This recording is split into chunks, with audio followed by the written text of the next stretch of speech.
저는 최은영입니다. 71살이 되었죠. 아침마다 시장을 한 바퀴 돌고 국을 끓입니다. 대파를 송송 썰다 보면 손끝이 미세하게 떨려요. 식탁 한쪽에는 오래된 바느질 상자가 놓여 있습니다.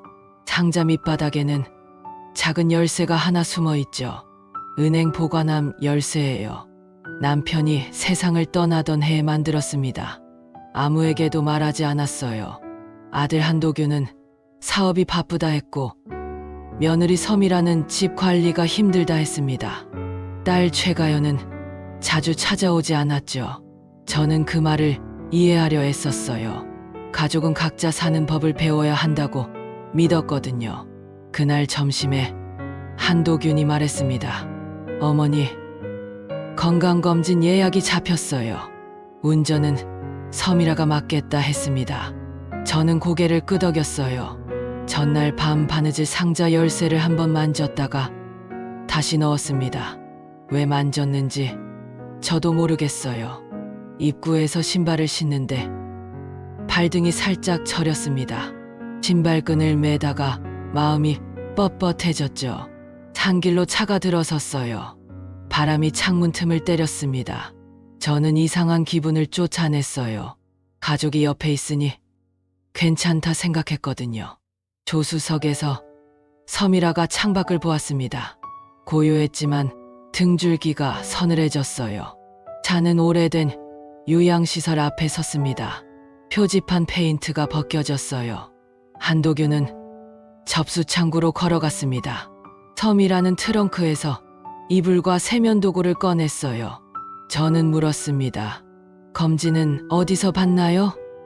한도규는 말했어요. 잠깐 머물다 상태를 보자고요. 이곳은 공기가 좋아요. 저는 입술을 다물었습니다. 안내를 맡은 임대식이 얇은 미소를 지었어요. 방에 들어서자 창문이 작았습니다. 알코올 냄새가 코를 찔렀죠.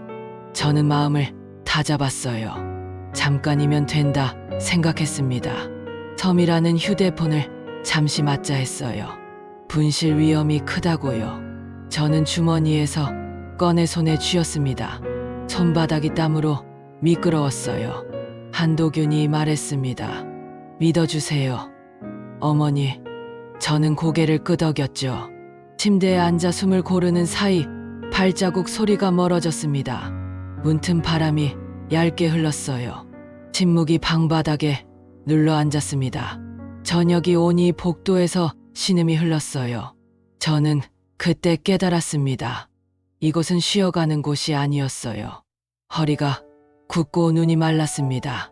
바느질 상자 열쇠가 머릿속에서 반짝였어요. 집 서랍 속, 늘 그 자리. 저는 속으로 되뇌었습니다. 돌아가야 해요. 제 자리로 돌아가야 합니다. 첫 밤은 길었어요. 옆방에서 누군가 이름을 불렀습니다. 저는 이름을 되새겼어요. 최은영, 잊지 말자. 새벽에 간호사 이소진이 들어왔습니다. 이소진은 다정했어요. 물컵에 따뜻한 물을 채워주고 담요를 펴줬습니다. 저는 낮게 물었어요. 잠시만 머무른다 했는데 절차가 이상해요. 이소진은 조심스레 말했습니다. 보호자 서류에 장기 입소로 체크돼 있었어요. 저는 귀를 의심했습니다. 누가 그랬는지 이미 알고 있었죠. 아침 배식 시간에 임대식이 서류를 들었어요. 단정한 목소리였지만 냉기와 계산이 깔려 있었습니다. 전화 사용은 허가가 필요해요. 저는 고개를 숙였고 마음은 번개처럼 달렸어요. 이소진이 퇴근길에 속삭였습니다. 내일 짧은 시간 휴대폰을 빌려드릴게요. 저는 고맙다 말했어요. 대가를 바라는 눈빛은 아니었습니다. 누군가의 어머니 같고 누군가의 딸 같은 눈빛이었죠. 점심에 창밖을 보니 산길에 흰 차가 서 있었어요. 번호판이 익숙했습니다. 그 차가 저를 내려놓았던 차였어요. 가슴이 내려앉았다가 다시 숨을 들이켰습니다. 돌아가는 길을 그려야 했어요. 약속한 시간에 이소진이 작은 휴대폰을 건넸습니다. 저는 떨리는 손으로 번호를 눌렀어요. 문정국에게 전화를 걸었습니다. 문정국은 옆집에 사는 이웃이에요. 어디세요? 문정국이 낮게 물었습니다. 저는 짧게 설명했어요. 집 바느질 상자 밑에 작은 열쇠가 있으니 찾아주세요. 문정국은 알겠다 했습니다. 저녁에 다시 연락해요. 전화를 돌려주고 복도로 나와 벽을 짚었어요. 임대식이 멀리서 저를 살폈습니다. 눈빛이 닫혀 있었죠. 저는 아무 일 없다는 표정으로 돌아섰어요. 밤에 문정국이 사진을 보냈습니다. 열쇠를 손바닥에 올린 사진이었어요. 저는 손을 끌어당기는 기분을 느꼈죠. 은행 보관함에는 제 이름으로 남겨둔 서류가 있습니다. 이전에 한도균이 서류에 서명해달라 요구했지만 저는 끝내 위임장을 남기지 않았어요. 그 판단이 제 목숨줄이 되었습니다. 다음 수를 그렸어요. 퇴소 절차를 요구하고 거부되면 신고를 하자. 제 발로 나가야 합니다. 나가서 은행으로 가야 해요. 머릿속에 선이 그어졌습니다. 선 위로 발을 올려놓는 연습을 했어요. 아침 회진 시간에 저는 퇴소 의사를 밝혔습니다. 임대식은 보호자 동의가 필요하다 했어요. 저는 조용히 말했습니다. 법에 그런 조항은 없어요. 임대식은 미소를 거둔 채 서류를 뒤졌어요. 저는 이소진이 알려준 규정을 외워두었습니다. 스스로 보호 가능한 어르신의 퇴소는 막을 수 없다는 규정이었어요. 복도 끝에서 소란이 났고 그 틈에 저는 외투를 챙겼습니다. 정문을 나서니 바람이 얼굴을 후려쳤어요. 눈물이 뚝뚝 떨어졌지만 발은 뒤돌지 않았습니다. 문정국이 차를 몰고 왔어요. 조수석 문이 열렸고 저는 허리를 묶듯 안전벨트를 잡아당겼습니다. 은행 앞에서 내렸어요. 번호표를 뽑고 숨을 고르는데 손이 떨렸습니다. 창구에서 열쇠를 내밀며 말했어요. 보관함을 열겠습니다. 상자 안에는 집 등기 권리증과 예금 내역 그리고 녹음기가 하나 있었어요. 남편이 남긴 목소리가 들어있죠. 서로에게 속이지 말자던 약속이 담겼습니다. 저는 서류를 가방에 넣었어요. 다음은 경찰서였습니다. 요양시설에서의 감금에 준하는 통제와 가족의 부양 의무 위반을 신고하자 마음먹었어요. 입술에서 떨림이 멈췄습니다. 말은 짧고 분명해야 해요. 제 인생을 제가 말해야 합니다. 경찰서에서 진술을 마치고 구청에 들렀어요. 노인학대 전담팀이 차분하게 기록했습니다. 증거 목록을 묻길래 입소 서류 사본과 규정 조항을 적었어요. 이소진이 보내준 근무일지와 통화 기록도 제출했습니다. 오후에는 법률 상담을 받았어요. 변호사 박윤태는 조용히 듣고 있었습니다. 증여 약정이 없고 위임장도 없으니 재산은 안전해요. 다만 가족이 몰래 주소 이전과 통장 접근을 시도했을 수 있어요. 저는 은행에 전화를 걸어 이상거래 알림을 강화했습니다. 그날 저녁 한도균에게 메시지가 왔어요.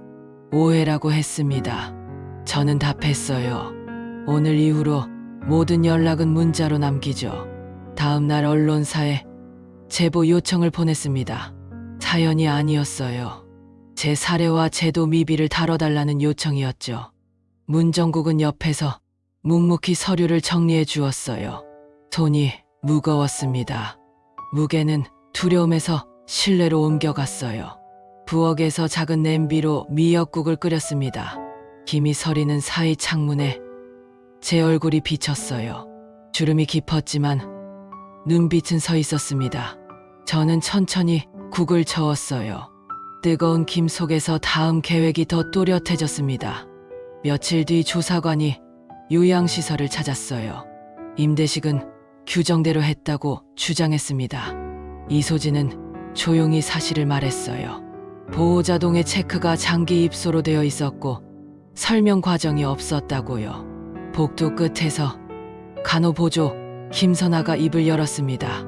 입소 첫날 휴대폰을 강제로 회수하라 지시받았어요. 조사관은 기록을 모았어요. 그날 밤 한도균에게서 전화가 왔습니다. 제 목소리는 단단했어요. 장길에 내려놓던 날을 잊지 않았어요. 섬이라는 메시지를 보냈습니다. 모두 착오였다고요. 저는 답장을 짧게 보냈어요. 법과 기록으로 말하죠. 다음 주 첫 재판이 잡혔습니다. 부양 의무와 감금에 준하는 행위에 대한 책임을 묻는 절차였죠. 법정에서 박윤태가 제 옆에 섰어요. 저는 방청석을 보지 않았습니다. 제 손등만 보았어요. 판사 앞에서 이소진이 진술했습니다. 말끝이 흔들리지 않았어요. 임대식은 서류를 내려다봤습니다. 그 순간 저는 알았어요. 변명보다 증거가 무겁다는 사실을요. 안도와 분노가 동시에 올라왔다가 천천히 가라앉았습니다. 중간 결정이 나왔어요. 가족의 행위는 부양의무 위반에 해당했고 시설의 통제는 위법 소지가 있다고 밝혀졌습니다. 손해배상 절차가 이어졌어요. 요양시설은 과태료 처분을 받았습니다. 임대식은 고개를 숙였어요. 저는 가족을 끝까지 보지 않았습니다. 판결문을 접어 가방에 넣고 밖으로 나왔어요. 바람이 조금 따뜻했습니다. 언론 기사 몇 건이 나왔어요. 제목은 자극적이었지만 본문은 제 말을 담았습니다. 이웃들이 문자를 보냈어요. 잘 버텼다고요. 저는 한 줄만 답했습니다. 이제 저는 제 선을 지키겠어요. 은행에 들러 세인감 신고를 했어요. 집 현관 비밀번호도 바꿨습니다. 부엌 찬장 맨 위에 두었던 가족 사진을 서랍으로 옮겼어요. 추억을 버리진 않았지만 집 안 중심에서 한 발 뒤로 물렸습니다. 밤에 잠이 오지 않아 베란다에 섰어요. 도시 불빛이 반짝였습니다. 한때 그 불빛은 평온이었고 이제는 경계예요. 경계 위에서 저는 서 있었습니다. 넘어지지 않으려 허리를 곧게 세웠어요. 다음 날 우체국에서 내용 증명을 보냈습니다. 한도균과 서미라에게 법적 단절을 통지했어요. 연락과 방문은 변호사를 통해서만 가능하다고 적었습니다. 상속 계획을 변경한다는 사실도 명기했어요. 딸 최가연에게는 따로 편지를 썼습니다. 오랜 침묵의 이유를 묻고 싶었지만 묻지 않았어요. 묻는 일은 제 몫이 아니라고 생각했습니다. 동네 경로당에서 봉사 신청을 했어요. 매주 이틀 점심 배식과 설거지를 맡았습니다. 작은 국자에서 따뜻한 국물이 흘러나올 때 손끝이 편안해졌어요. 마트에서 할인하던 귤을 사서 이웃에 나눴습니다. 저녁에는 독서 모임에 나갔어요. 새로운 사람들과 책을 이야기하니 마음이 묵직하게 자리를 잡았습니다. 문정국은 여전히 옆에 있었어요. 말이 많지 않아 좋았습니다. 조용히 옆에 서 있는 존재가 가장 큰 힘이 되기도 하죠. 저는 서랍을 정리했어요. 바느질 상자를 다시 만졌습니다. 열쇠는 제 역할을 다했어요. 상자 안쪽에 작은 쪽지를 넣었습니다. 제 생을 제가 지킨다는 한 줄을요. 손끝이 뜨끈했습니다. 어느 맑은 날 저는 혼자 산길을 올랐어요. 차가 멈췄던 그 지점까지 걸었습니다. 풀잎의 이슬이 맺어 반짝였어요. 숨이 조금 가빴습니다. 숨이 가쁜 만큼 마음은 가벼웠어요. 길가에 작은 돌 하나를 주웠습니다. 주머니에 넣고 천천히 눈을 감았어요. 그날의 바람 소리가 다시 들렸습니다. 두려움과 배신과 침묵이 뒤섞인 소리였죠. 저는 낮게 중얼거렸어요. 이제 끝났다. 집에 돌아와 서랍을 열었습니다. 열쇠 대신 돌을 넣었어요. 버림의 기억 위에 저의 선택을 올려두는 의식 같았습니다. 창문을 여니 노을이 들어왔어요. 식탁에 놓인 국그릇에서 김이 올랐습니다. 저는 숟가락을 들어 한술 떴어요. 짭짤하고 따뜻했습니다. 휴대폰에 알림이 떴어요. 변호사가 상속 계획 변경 등기 완료를 알려왔습니다.